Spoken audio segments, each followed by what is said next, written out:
shootout with the Marshals, the FBI, SWAT. Probably you might not survive, most likely. U.S. Marshals shoot and kill a suspect in Mesa near Baseline in Val Vista. 12 News journalist Bianca Bono is there live. And Bianca, what are you learning?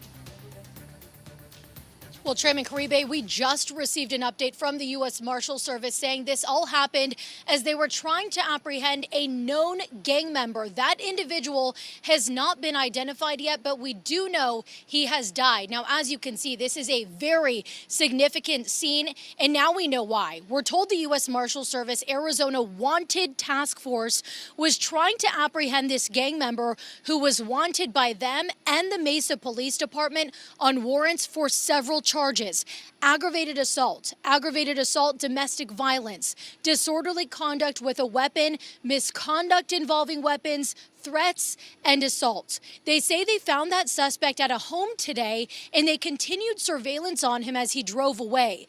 Task force members tried to stop him in his car. That's the blue Dodge Charger you may see at that intersection there. That's when he allegedly started firing multiple rounds at law enforcement, and officials fired back. This happened in the middle of the workday, and there are several businesses just yards away from this intersection here. Take a listen to one witness who came outside with his coworkers when he heard the commotion. What I saw is there was a blue Charger that drove into the intersection, and I can't remember which car it was, but a car rammed into the blue Charger, went into that street over there, and then the next thing that happened was another car came, somebody hopped out and just started firing at the person inside the blue Charger. They said he started firing. He described the police hop out and start firing. He better had a weapon on him. Man, he's about that life. He says shootout, so I assume that he fired at them. And that witness did tell us he then saw what appeared to be a man's body being pulled from the blue car at the center of this. Again, we now know that that suspect has died. Now, no law enforcement officers were injured during this incident. As you can see back out here live, this investigation is ongoing with Baseline completely shut down east and west of 32nd Street. The East Valley Critical Incident Response Team will be investigating this likely for several hours. I can tell you I see Mesa and Tempe police vehicles here already. Aggravated charges. They got to sit there and decide who responsibility this is. So he rammed, the car was rammed, boom, boom. The Charger, let me see if I can go back to it. Yeah, it looked like they rammed into him, boom, boom, boom. Hey, maybe he was running. There's a lot of trucks. He could not run that trucks in those fucking Chargers. Or maybe they just like, hey, want to take the chance. Like, let's just take him hard, fast, boom, hit him. And before you know it, he might not even have time to react. Thought it was a hit or something. But shit, I don't know. If you're a gang member, we're just assuming he's a gang member. You can't feel sorry for them. Let me see. Every day. One case open and shut case, Johnson. Was the U.S. Deputy Marshal named Raylan Givens? If so, you might want to investigate deeper. He's probably gave him 24 hours to get out of Mesa. Damn. The way the dude said, he hopped out and just started shooting. I don't know. Saving tax dollars. U.S. Marshals don't take any crap. They probably just started shooting. I don't know if they wear body cam. I don't know if I seen U.S. Marshal body cam. Let me see. That's another story about it. When the people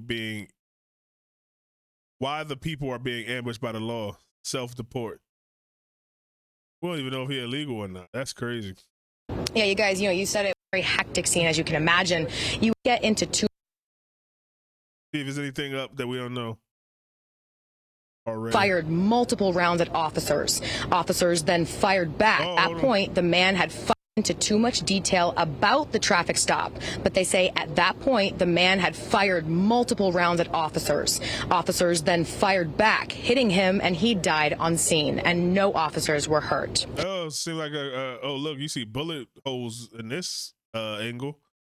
Now, we're also getting more information as to why police were so interested in this individual. We're told that the man had warrants out on multiple mad stuff. And for some reason, being violent and emotional and having guns always go with domestic assault.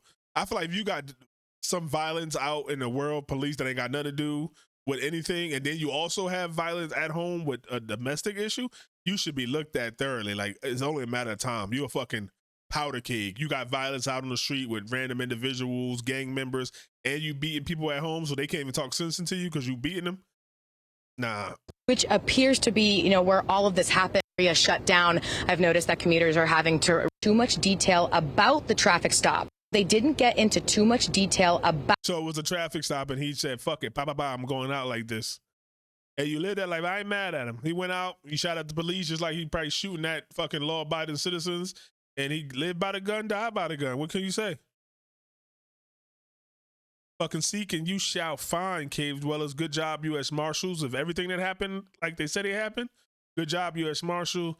R.I.P. to this man and his family.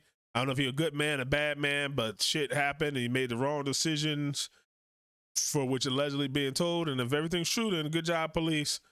1 for them, 0 for the bad guys.